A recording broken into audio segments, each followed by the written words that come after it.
Hi everyone, welcome to another exciting edition of Words, Images, and Worlds. On this episode, I'm delighted to be talking with author H.W. Terrance or Terry. Terry, welcome. Thank you for joining. Thank you. Good morning. Morning.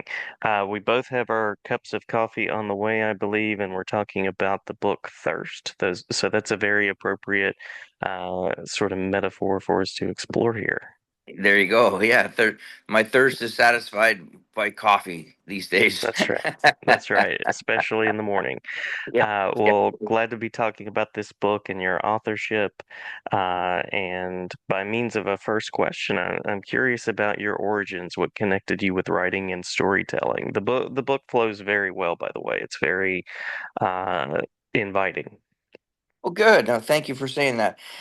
I've Hmm. never written anything before, but I thought that the message needed to get out. I had it in me, and I'd thought about it for years. I should write that. I should write that, and then I got a chance to meet John and his team, the book writing team, and he actually talked me into it. So he's a very encouraging guy, and his team was really professional and prodded me all the right ways to get me writing. And it turned out they write books for people. They're ghostwriters, but it turned out that I had the story already. I said, I don't really need you to write it. I just need you to help me um, as I say it. Hmm. And Hmm. so it just flowed, and I don't know where it came from, but there it is.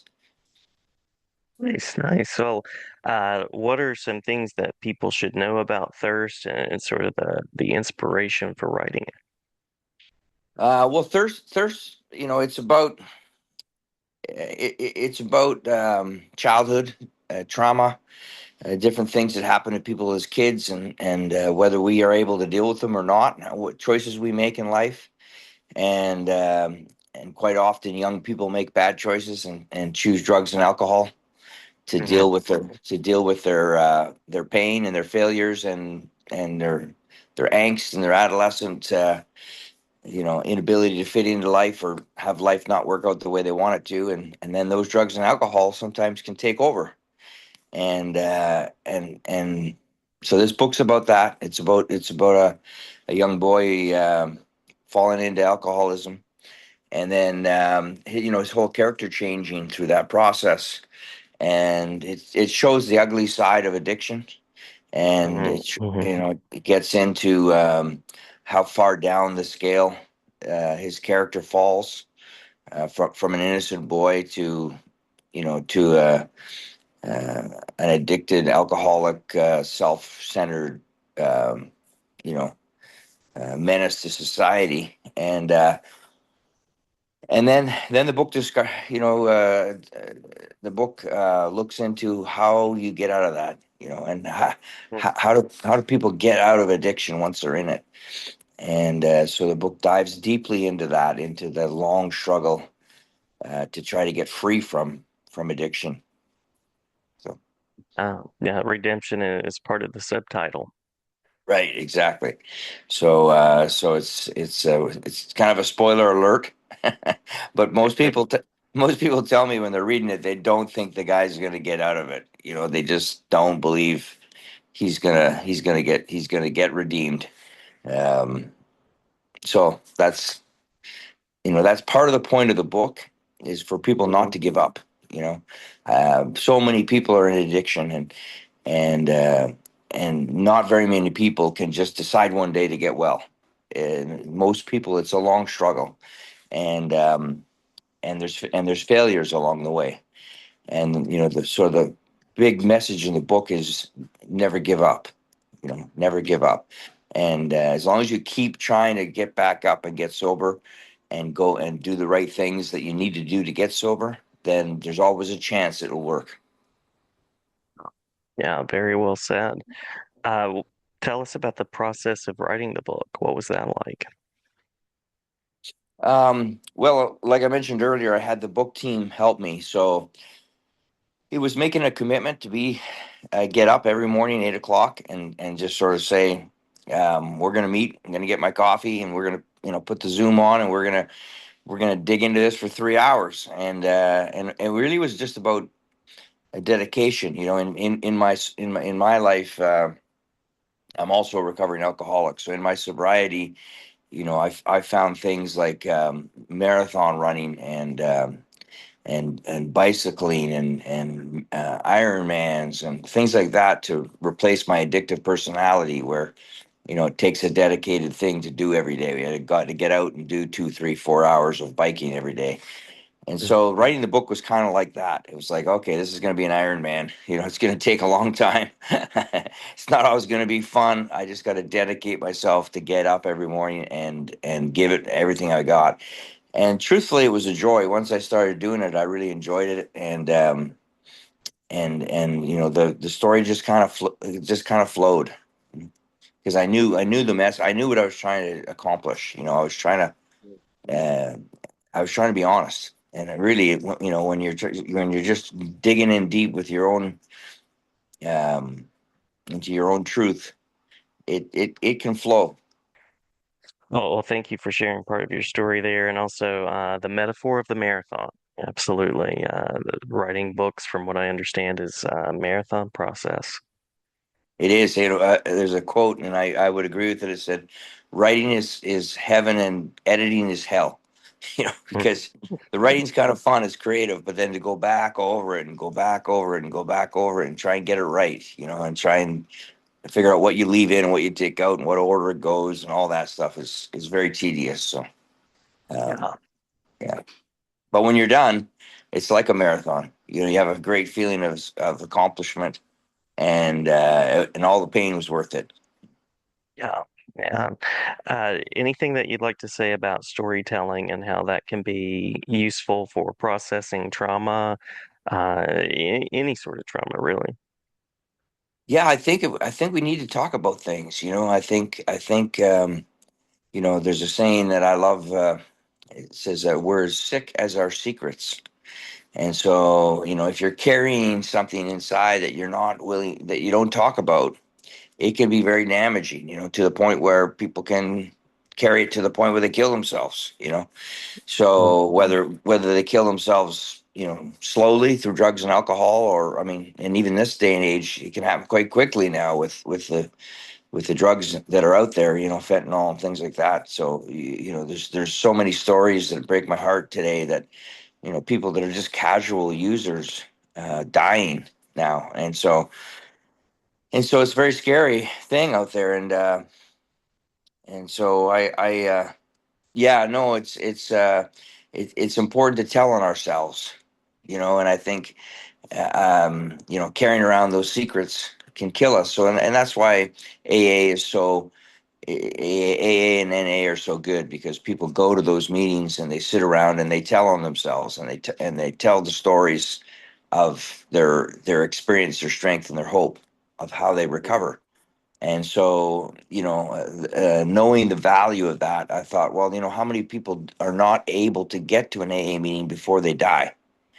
And so maybe if there's a book out there that kind of lays the breadcrumbs out to get them to go to the meetings, then at least it's a story. It's somebody's story. Maybe people can relate to, or they have a loved one they can relate to, and then it might help them get to recovery. And Yeah. yeah, and so it was very therapeutic for me too to write it. Um, and I felt like I was giving back. And sometimes my I was very hesitant to write the book, because some of it is based on truth, and so to expose my truths um, was nerve wracking in that setting. But you can't have any hesitation or fear about telling the truth about the stories if you want to help other people. And because if you gloss it over, or if it's not true, an alcoholic or addict knows when people are BSing, and they can relate to what's a true story and what's not. And when they hear the truth, it resonates with them, and it can help them. It can be like a light that shines for them to follow. And no matter how far down the scale we've gone, our experience can benefit others. Yeah, yeah, very well said. What do you hope readers consider as they're reading, after they're reading? Well, hopefully they just enjoy the story. That it's a there's the hero's arc. It's got a little boy that's lovable, and then an addict that isn't, and probably really have a hard time holding on to still liking the character because of all the bad that he does, and then the redemption comes. So hopefully people see that, one, the Redeemer is still alive, is Hmm. impossible and to get to, that the struggle to find Christ, the Redeemer in this is, I hope, well explained. Um, and so hopefully it leads some people to Christ. I hope it leads some people to AA. I hope it leads some people to help other people who are lost to find their recovery, their truth, their redemption. Um, so that's the main reason. If there's people still struggling or having loved ones who struggle and they read the book, hopefully it gives them hope that it can change and that there is redemption for any of us. Yeah, I love that. And I'm just going to note that we're talking on Good Friday, so Yeah, isn't very that isn't, timely. isn't that something? Thank you for pointing that out. Yes, very timely. And Christ is a big part of it for me because in my own personal story, that's who saved me. And I, in the rooms of AA, you don't talk about specific gods. It's very non-denominational because it's more important that you help people get over alcoholism than it is to try and preach religion or spiritual beliefs to other Hmm. people, because that turns people off, turns people away. And so AA is very protected in that it doesn't represent any specific religious belief. That everybody within the meetings of AA can choose their own understanding of a God of their own understanding, their own higher power, to help them get over alcoholism. But me personally, in my life, I looked for everything accept Jesus for a long time because I wanted to be sophisticated in my faith. Hmm. I want to intellectualize my faith. I wanted to know the Bhagavata and the Quran and Yogananda Paramahansa and mysticism and yogiism and Taoism, and I wanted all these Eastern philosophies, and I wanted to know them intellectually so I could impress people. But the truth of it is, they didn't bring me the humility I needed to be able Hmm. to get out of my ego and recover. And that in the end, Christ did that for me. By being able to pray to Christ, I humbled myself enough, because I had to get my ego out of the way, because I thought Christ was for the dummies and was for the TV evangelists and for that anyone who followed Christ was didn't have a thinking mind, didn't have a critical mind. It was too simple. And Hmm. but in the end, it's that the simplicity of the love of Christ is what I needed, and I needed to humble myself. So when I finally got on my knees and asked Jesus to help me, that's the day I started to get sober. And I've been sober 31 years, praying every morning to Jesus to keep me sober just for that day, one day at a time. So for my personal story, he's played a massive. All the credit really goes to Christ, and and I can't say that in other forums, but this is my book, so that's the story. That's the truth. Exactly. Yeah, Exactly. Absolutely. And thank you for sharing that and sharing that here as well. yeah, yeah. Thanks for asking. And the fact you pointed out it was Easter. Um, it's there's a fine line between um, acknowledging that Christ was the Redeemer and saved the lost soul. And then, when you get sober and your life goes good and everything's going wonderful, there's a fine line between that and becoming turning people off by becoming pious and preaching and telling other Mhm. people what they should believe and what they should do. But I don't want to deny Christ either. So Yeah. there's that, you walk that line between, try to allow people the dignity to believe what they want to believe, but also get out the message that he did save me.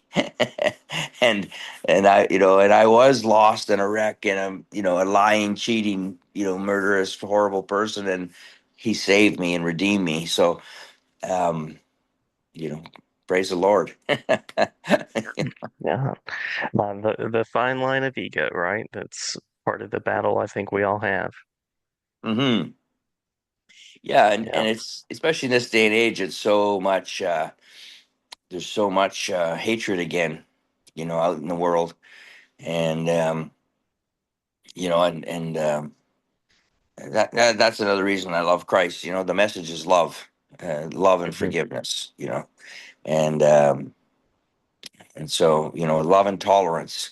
That's the code of life that I try to live by now. It's not easy because Mhm. I'm not Christ. Cause I'm not Christ. But Yeah. at least he gives me an example, to try to live by. Yeah.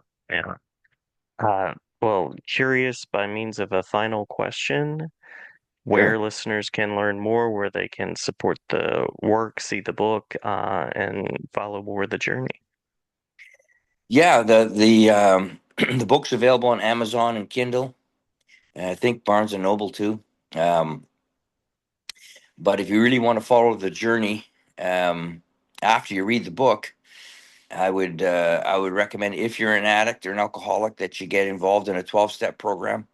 That you go find a local meeting, or two or three, and go every day. So it's almost free. You throw a buck in the hat to pay for your coffee, and there's so much wisdom in the meeting, in the 12-step meetings, from recovering people that have been there, that have done that, and that have found a way out.